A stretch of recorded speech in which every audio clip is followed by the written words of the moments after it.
Hello, everyone. Today's mini training is going to be around the topic of, do I become a sole proprietor with my business, or do I hire a team and scale and continue to grow? So over the past few years at most conferences, there's been a lot of presentations titled Double Your Doors, Scaling for Growth, how to generate more revenue, but it's always with the premise of adding more doors. What the sole proprietor doesn't realize is you add more doors. Okay, that's one strategy, but you get to a certain point, like I said on the last training, where you get up to like 100 doors, you really can't manage it just alone anymore. You need to hire a team. Well, the minute that you hire a team member, guess what? Your profits go down because you are paying for that team member, right? So there's this misnomer that just adding more doors is going to bring in more revenue. And that's not always true. Sometimes your profit then goes down. And then now, guess what? You go from becoming a property manager, maybe that's what you love, to now you are a people manager. And maybe you don't love that so much, right? And all your time is being drained. And now you're working even longer hours because you're still the broker, you're still overseeing everything, plus you're training somebody. And it's not uncommon in property management, because we don't have huge margins, that the pay for staff isn't going to be huge. I mean, it's fair, but it's not really huge. And so there may be turnover a lot, especially in the administrative side for staff. And because that happens, there's been this big push to hire virtual assistants. People do that because they're very inexpensive, and they think that the virtual assistants are going to magically come in and run everything. Yet what they don't realize is that if you don't have systems and processes and how you do things in place for your staff that might physically be in the office with you, it's only going to be magnified when you hire a virtual assistant, right? You have to train them. You have to show them where to go to find the information, what the steps are for how you want them to handle a maintenance or process an application or upload your photos onto your website. And that takes time. And that's where I hear a lot of brokers get really frustrated, because here they thought the staff was going to make their life easier. And in fact, it has made it more complicated. And they're like, you know what? I think I might just go back to just doing it myself. It was easier when I just did it myself. And I end up doing it myself anyways. Okay, well, that's a mindset issue. If you're going to hire people, you need to have the mindset that you need to train them, and you need to make good hiring decisions, because when you hire the right people, they do help you. But you can't expect them to know what's inside your head, and especially if they don't have property management experience. And even if they do have property management experience, maybe what they know and the way they were trained is not how you do it in your business, because there's multitude ways of being successful in property management, right? And so you are not setting your staff member up for success when you don't care enough about them to even have a job description when you're interviewing them. And believe me, I hear people say, oh, I'll know it when I see it. No, because you end up hiring the person you like, not necessarily the person that's best for the job or has the right skill set or is the complement to you. So let's talk about being a sole proprietor. There's nothing wrong with being a one-person shop. I know some very successful property managers that grew, got up to 600 doors or more, had full staff, and realized they were not happy anymore. They really hated what their business had become. It was not satisfying. They did not like the size of it. They didn't like, to them, it was just managing more and more problems, right? So guess what? They sold it all off. So at least they made money from it. And they either started over again, or they kept their favorite clients and they went back to, they did the math, they went back to managing 60 doors just themselves. But guess what? They made enough money. They might have actually been making maybe more money in the end because they didn't have payroll and social security and all those costs, workman's comp, all those additional costs that go into running a business when you have a team, right? And they were happier because in the end, they really loved doing property management. I'm a person, I love the hands-on. I like doing the property management, right? I got to a point where I didn't like dealing with the tenants so much, and showing properties and all of that. It's not that I didn't like the tenants. There was no kind of challenge left to it anymore. I'd done it for so long. So I had staff that did it and I trained them and they were great at it. And I still did the final approval and looked over all the paperwork, but I wasn't the one literally driving out and showing properties or taking the applications and so forth. With automation, people are able to manage more properties without staff because much of the software today tenants can apply online through the software. They can be processed online through the software, right? There's keyless showings now. Especially with COVID, people have realized that you could have a video tour and people can watch the video tour. They apply, you process them, and the condition of the final approval is that they then see the actual property to make sure they like it. Okay, guess what? You did one showing instead of 10. So there's lots of ways that you can manage your property and be way more efficient nowadays than in the past, just through all the software and automations that we have available to us. So it's 100% conceivable that you can be a sole proprietor and manage your 50 doors. Well, what happens if you're really good at what you do and you get up to 100 doors? Guess what? This is the beauty of property management. Think of it like an asset, a mutual fund, right? So you have a mutual fund, I call it a portfolio, and in there you have 100 doors, okay? So think of it like 100 different companies in your index fund. And as the price goes up on that investment, you sell off some, you take your profits, and then you're right back to your core investment. You can do the exact same thing with property management, which is why I love it, right? You get up to 100 doors, you sell off 50 and you keep your core 50 owners that you love. And then if you grow again, you do it again, right? So every now and then you get, nice little hit to your retirement plan or something like that. It is very viable that you can just manage yourself. You don't have to keep growing. You can offer additional value added services that you charge for, and that can bring in different revenue streams. And we'll talk about that in a different training. But being a sole proprietor keeps things simple, keeps things flexible. The negative, the potential negative is because you are a solo entrepreneur, what happens if you get sick? What happens if you want to go on vacation? What happens if you're not able to be in the business for 1 week, 2 weeks, 3 weeks, a month? What if you'd gotten COVID and ended up in the hospital? Who's handling your business?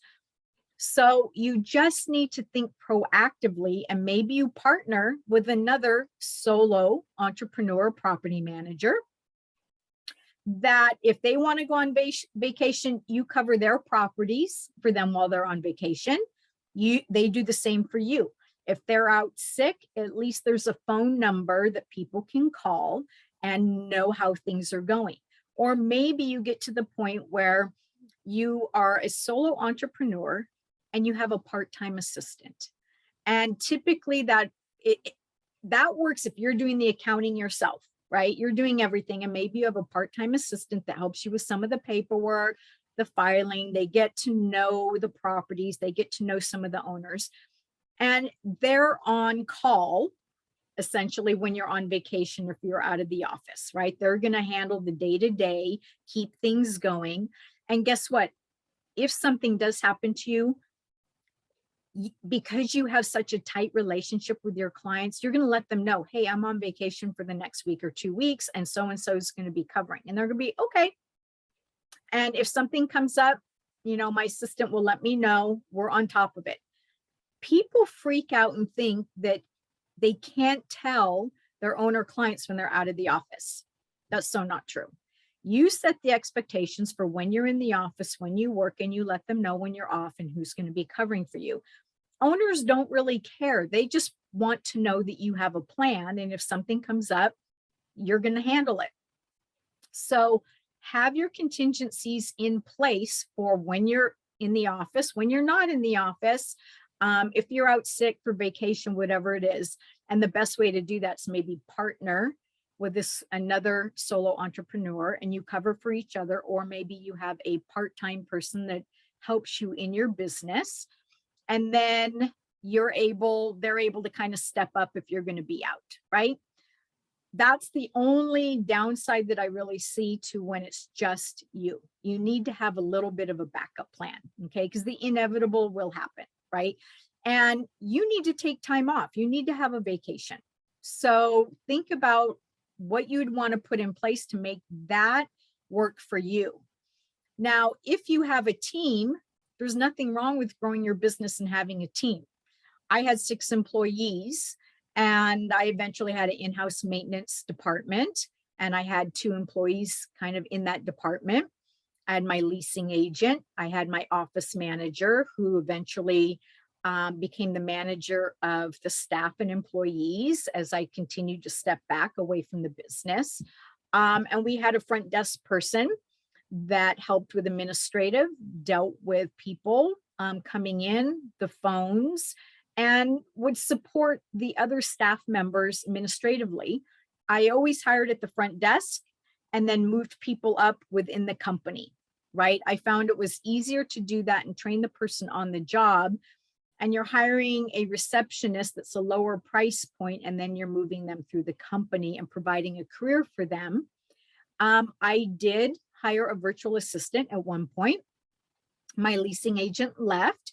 And the market had gotten really tight, and I was advertising for a leasing agent, could not find anyone. And those that did interview, they wanted to be paid more than what I was being paid as the owner broker of the business, right?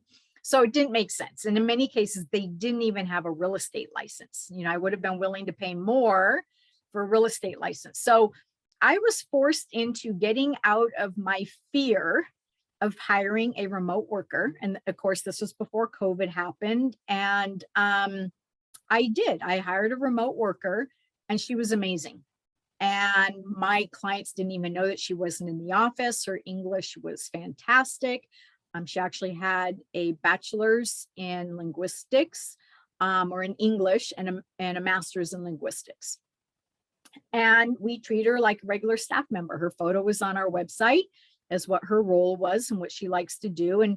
And she worked remotely, and we just kept giving her more and more work as she proved herself. And it was a really great experience. And yes, she was very affordable. And that worked out for us.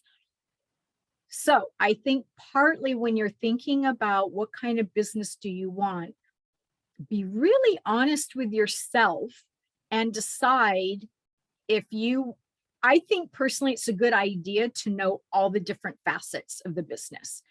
So if you are a solo entrepreneur, that's great. You know how everything works. So as you hire people, you know what skill sets you need for different positions. You know how to hire. When I had my team, you know, a lot of them were younger than me after a while. And they didn't know me from the beginning days. And I remember one time, my office manager had a family emergency and was out of the office for 3 weeks. And my leasing agent was on vacation. So it was just myself and the maintenance coordinator. And I think the receptionist was gone. We were just short staffed. It was myself and one other person. And I felt like I was back to the beginning days of when I did the business, right? And so she showed some properties, and I ended up processing the applications, and I got people approved within a couple hours, and they brought in their holding deposits within 24 hours. And then we did a couple move-ins and move-outs. And I remember, like, at the end of the week, my maintenance coordinator looked at me and was like, "Oh my God, I have never processed an application so quickly." She said, "I can't believe all that we got done between the two of us." And I said, "Yeah, the old lady still got it," right? So it's good for your staff as you grow to know that, hey, you know how to do everything. And when they would kind of come to me and say, I'm so busy, I don't have enough time to get my work done, I say, you know what, you guys, I used to do all of this by myself before I started hiring all of you.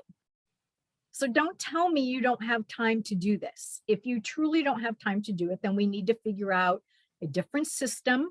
We need to become more efficient. We need to put different mechanisms in place to allow us to get the work done, right?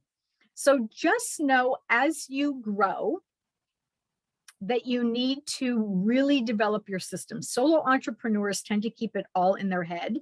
That is another really negative. They should be kind of creating their own processes and things like that, because what if they had to hire somebody in emergency, or that other broker that's going to cover for them while they're gone? That broker needs to know where to find this, how to do this in your office, who are the vendors to call, things like that, right? But that's not how it works when people are solo entrepreneur. They tend to keep it all in their head. They do everything the way they want to do it. They're somewhat shooting from the hip. They do create some processes. They have their checklist, but because they're doing it, they are able to pick up the pieces quickly. They're able to mitigate when things pop up unexpectedly. But guess what? Their brains never shut off either. They're working 24 hours a day. You're always, oh yeah, I forgot this, or oh, I need to remember that, or I need to follow up on this.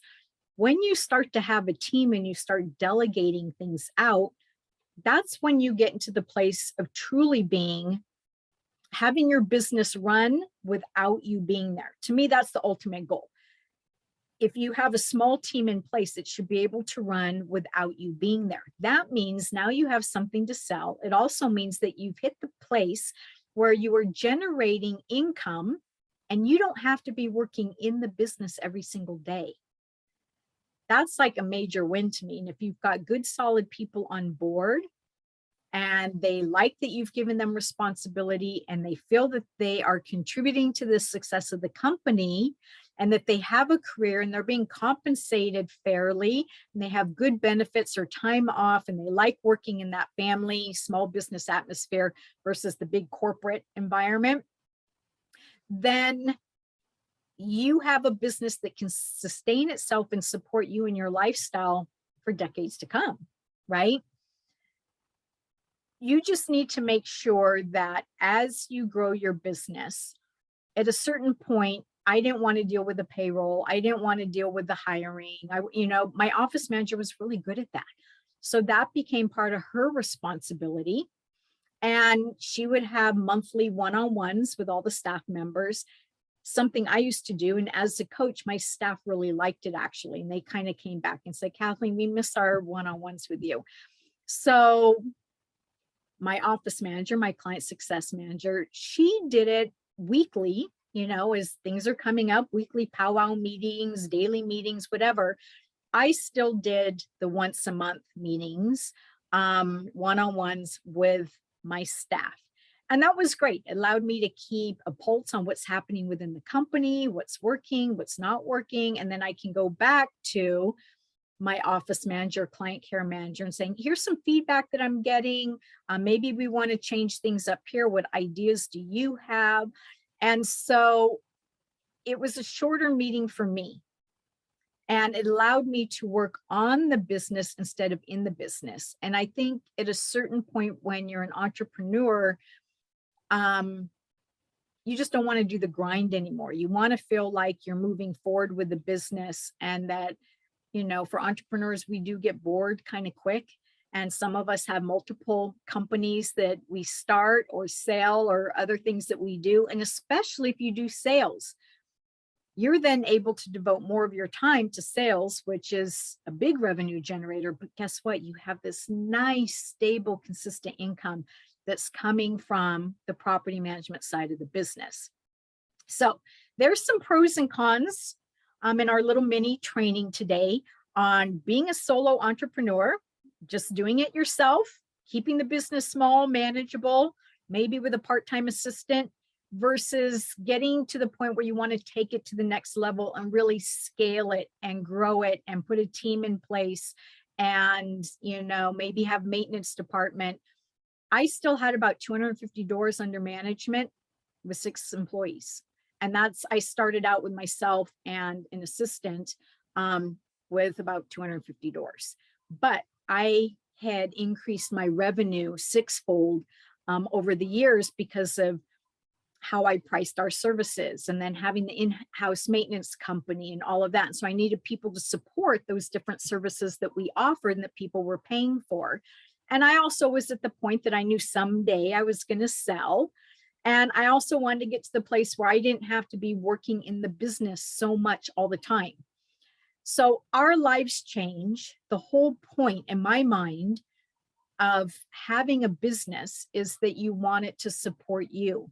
You don't want to be working for the business. You want the business to support you, the lifestyle that you want, to tie back to that why, so that you could be home with your kids, so that you could care for your parents, so that you could work part-time, so that you have consistent income, to have financial security and not, be worried about when's the next transaction going to happen.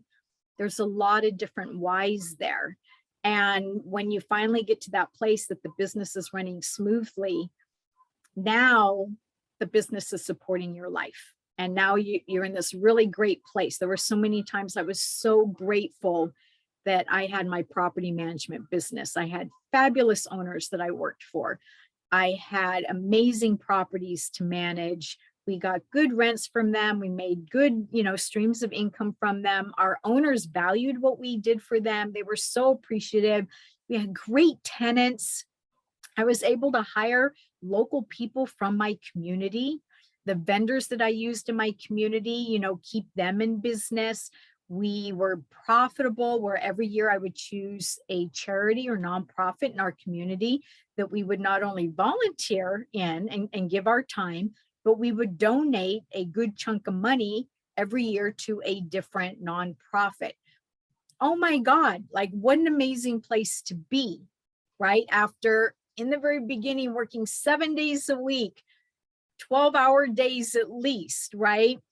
Your mind never shutting off, just all the reminders of things you have to do. And then fast forward to be in such a wonderful place. I felt truly blessed that I had found my way to property management.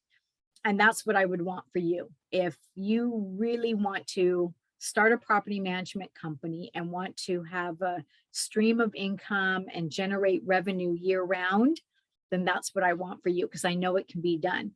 I am going to be doing a webinar. And I'd like you to go over, if you like what you've learned today and want to learn more, because these are just little mini trainings, go on over to pmdoneright.com and you can register for the webinar. And there's 3 different days and times that I will be presenting it. So hopefully one of those times will work for you. So again, thank you for your time today. And I hope that you've gotten a little bit more clarity around, if you are serious about starting a property management business, which sounds best to you, which resonates with you, being a solo entrepreneur, proprietor, or starting out and growing with a team. There's no right or wrong, right? This is the beauty of you getting to do what you want, the way you want it, showing up and serving your clients the way you want to serve them in your marketplace. So you get to decide. And I hope the mini training today helped you get a little bit more clarity about the pros and cons of each. So thank you for today's training. Head on over to pmdoneright.com and register for my upcoming webinar, where we will do a deeper dive into how to start a property management company. Hey, thank you very much. See you at the next training. Bye.